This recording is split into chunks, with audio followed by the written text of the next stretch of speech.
Hello friends, welcome to random stocks. Random stocks पर आपका स्वागत है। स्टॉक मार्केट के लिए कहीं कोई करिकुलम नहीं है, कोई पाठ्यक्रम नहीं है। इसलिए बहुत इम्पोर्टेंट हो जाता है कि वो लोग जो स्टॉक मार्केट के विजार्ड्स रहे हैं उनके स्टोरीज के थ्रू उनका साइकोलॉजी और मेथडोलॉजी समझने की कोशिश करें। स्टॉक मार्केट को समझने के लिए और खुद को एक बेहतर इन्वेस्टर या ट्रेडर बनाने के लिए इससे अच्छा और दूसरा तरीका नहीं है। जो टेक्निकल्स सिखाते हैं क्लासरूम्स में और उनके काफ़ी बड़े बड़े प्राइस टैग्स होते हैं चार्जेस का, वहाँ विशेष कुछ मिलना नहीं है, क्योंकि वहाँ एक भीड़ है, एक क्राउड है। और भीड़ में आप क्राउड की साइकोलॉजी जानते हैं, लेकिन इन्वेस्टमेंट कभी क्राउड साइकोलॉजी पे नहीं चलता है। उसके लिए आपको भीड़ से खुद को अलग करना होगा। जैसे एक फिजिसिस्ट है या साइंटिस्ट है, वो अपने लेबोरेटरी में पूरी दुनिया को भूल जाता है और अपने रिसर्च में लगा रहता है, पूरे डेडिकेशन के साथ, पूरे फोकस के साथ।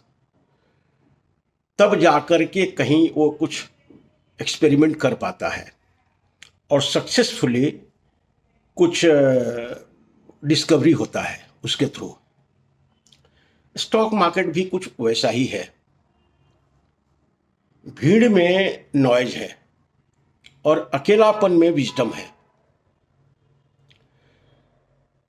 भीड़ में आप कभी भी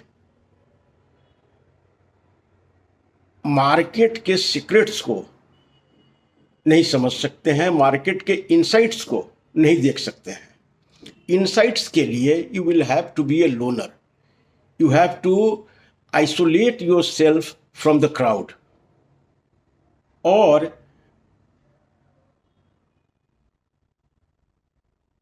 थ्रू रीडिंग सम बुक्स। तो आइए आज कुछ स्टॉक विजार्ड्स पे काफ़ी फेमस बुक है जैक स्वैगर का। आपसे निवेदन है, रिक्वेस्ट है, एडवाइस है कि इस बुक्स को पढ़ें।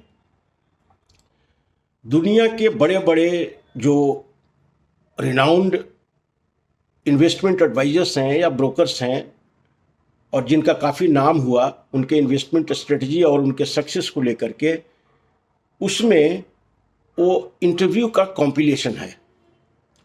सो this will be a very good read for all the retail investors. एक बार बुक का फिर नाम सुन लीजिए, stock market wizards by Jack Schwager. इस बुक को पढ़ें, उससे इंस्पिरेशन मिलेगा और उनके साइकोलॉजी को समझने का मौका मिलेगा। इसी क्रम में एक अपने इंडिया के भी जो एक काफ़ी सक्सेसफुल इन्वेस्टर रहे हैं, जो वॉरेन बफेट को अपना गुरु मानते हैं, रामदेव अग्रवाल, जो हमारे इंटर्न्स सीए के दौरान वो हमारे सीनियर थे। एक ब्लॉग में इसका हमने जिक्र भी किया है। आइए कुछ उनके इन्वेस्टमेंट फिलॉसफी को लेकर के कुछ बात करते हैं। आखिर इस मुकाम पे पहुंचने का उनका क्या फॉर्मूला रहा है, उनके साइकोलॉजी के समझने की कोशिश करते हैं। तो उनका साइकोलॉजी बिल्कुल साफ है। एक है कि स्टॉक पिकिंग कैसे करें, और इन्वेस्टमेंट एडवाइस वो देते हैं कि buy right, sit tight. You buy at the right price, यूं ही कहीं बाई मत कर लो। You wait for your price, और एक बार जब बाई हो गया, then learn it to sit that with that stock very tightly for the long term. अब आइए इनके सूत्र को पकड़ते हैं जो ये स्टॉक पिकिंग के लिए देखते हैं। उसमें जब कोई स्टॉक एनालिसिस करते हैं, कोई स्टॉक को अपने को कवर करते हैं, तो उसके पीछे क्या क्या पैरामीटर होता है इनका। रामदेव अग्रवाल जी का आप जानते होंगे, रामदेव अग्रवाल जी मोतीलाल ओसवाल फाइनेंशियल सर्विसेज के चेयरमैन हैं और काफ़ी बड़ा नाम है स्टॉक मार्केट में। तो आइए उनके स्टॉक पिकिंग आइडिया का थीम क्या है उसके बारे में डिस्कस करते हैं। वो पहला जो थीम कहते हैं वो है क्वालिटी का। जो भी बिजनेस आप शेयर के थ्रू खरीदने जा रहे हैं, उसके मैनेजमेंट का क्वालिटी क्या है, प्रोमोटर का क्वालिटी क्या है, that is of very very basic fundamental importance. और स्टॉक पिकिंग की जर्नी का फर्स्ट स्टेप यह है, stepping stone towards stock picking. तो पहला है management. Management has to be with impeccable records. उनके डिस्क्लोजर अच्छे हों, उनका एक रेपुटेशन हो मार्केट में, एक ट्रांसपेरेंसी हो बिजनेस में, और कुछ भी लाइक टाटास। लेकिन हर लोग टाटास नहीं हो सकता। तो बिजनेस को लेकर के उनके इंटीग्रिटी, ट्रांसपेरेंसी, डिस्क्लोजर में, ये सब कुछ चीज़ है जो कि प्रोमोटर्स के हेल्थ को इंडिकेट करता है। तो पहला है क्वालिटी, दूसरा है ग्रोथ। उस सेक्टर में इन्वेस्ट कीजिए जहां ग्रोथ का प्रोस्पेक्ट बहुत अच्छा है, और उस सेक्टर में भी अब हर कंपनियां एक तरह से परफॉर्म नहीं करती हैं। इसीलिए देखते होंगे कि हर कंपनीज का मार्केट शेयर चेंज होते रहता है। कंपनी जिनके अच्छे कंपनियों का मार्केट शेयर गेन होता है, और जो थोड़े अच्छे कंपनी नहीं हैं वो मार्केट शेयर लूज कर जाते हैं अल्टीमेटली फाइट में, कंपटीशन में।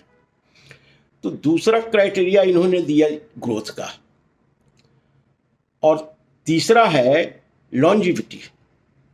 एक बार स्टॉक पिकिंग करते हैं तो आपको ये स्पष्ट एक बिल्कुल टाइम टेबल चाहिए कि आप क्या टाइम फ्रेम के लिए खरीद रहे हैं शेयर को। ये नहीं कि 10% ऊपर बढ़ गया और शेयर से आप एग्जिट ले लें। So you have to specify time frame जिसके लिए आप वो शेयर खरीद रहे हैं, और उनके अनुसार उनका मिनिमम टाइम फ्रेम होता है 5 ईयर्स। अब हम लोगों के साथ दिक्कत यह है कि हम लोग का टाइम फ्रेम 1 दिन का होता है। हम जो शेयर का जिक्र करते हैं, कोई स्पेसिफिक शेयर जो डिस्कस करते हैं अपने चैनल पे, अब लोग उसको नेक्स्ट डे प्राइस को देखते हैं कि नेक्स्ट डे क्या फ्लक्चुएशन है, कुछ हरकत है कि नहीं शेयर में, और उससे हमारे क्वालिटी का टेस्टिंग होता है। This is not fair. Share जो बताया जाए उसको एक टाइम फ्रेम, उसको टाइम दीजिए, थोड़ा पेशेंस रखिए, और and it will blossom with time. समय से पहले कुछ नहीं होता। तो थर्ड उनका है longevity, and fourth is price. Price is very important. आप सोच लीजिए, एक कंपनी है, 100 करोड़ मार्केट कैप है, और उसका करंट प्राइस है 100 रुपीज़। अब वो शेयर 200 रुपये चला जाता है, तो मार्केट कैप डबल हो जाता है। तो क्या 200 रुपये खरीदना आपका फेयर वैल्यू है? कंपनी के इंट्रिंसिक वैल्यू को दिखाता है? नहीं। वो एक शेयर प्राइस मूवमेंट उस तरह से बाइंग हुआ और एक रन हुआ शेयर में, बट वो कंपनी का इंट्रिंसिक वैल्यू नहीं होता है। सो कभी भी अपने प्राइस को शेयर खरीदिए, शेयर के पीछे दौड़ने की ज़रूरत नहीं है, और जिस समय अपना प्राइस आ जाए उस समय खरीदिए। फिर ये चिंता मत कीजिए कि और नीचे जाएगा तब खरीदेंगे, नहीं। आपने जो भी दिमाग में रखा था कि this is the right price, so buy at the right price, ये इसलिए है कि it is very very difficult, very complex to time the market. आप मार्केट को टाइम नहीं कर सकते कि सबसे मिनिमम पे खरीदेंगे आप और मैक्सिमम जो पीक होता है उस पर आप एग्जिट लेंगे। सॉरी, ये प्रैक्टिकल में हो नहीं पाता है, किसी से नहीं हो पाता है। तो टाइमिंग, मार्केट टाइमिंग के पीछे मत देखिए, आपका अपना प्राइस मिले, you just go and by the share. तो आज रामदेव अग्रवाल के इस इन्वेस्टमेंट फिलॉसफी जो है उसके थ्रू हम भी काफ़ी कुछ सीखते हैं, और आप लोग भी उनके इन्वेस्टमेंट फिलॉसफी काफ़ी आप गूगल वगैरह करेंगे तो मिल जाएगा, उससे सीखिए और थोड़ा इंसाइट्स डेवलप कीजिए। बिना इंसाइट्स के कंफ्यूज रहेंगे और आप में एक कॉन्फिडेंस जनरेट नहीं करेगा। तो कॉन्विक्शन के लिए कॉन्फिडेंस ज़रूरी है, और कॉन्फिडेंस तभी होगा जब उसके पीछे आपका सेल्फ स्टडी है, सेल्फ रिसर्च है। कहीं दूसरे के रिसर्च पे खरीदने से हो सकता है कभी कभी धोखा आ जाए, चाहे वो मैं ही क्यों न हूँ। Thank you for watching the video. Thank you.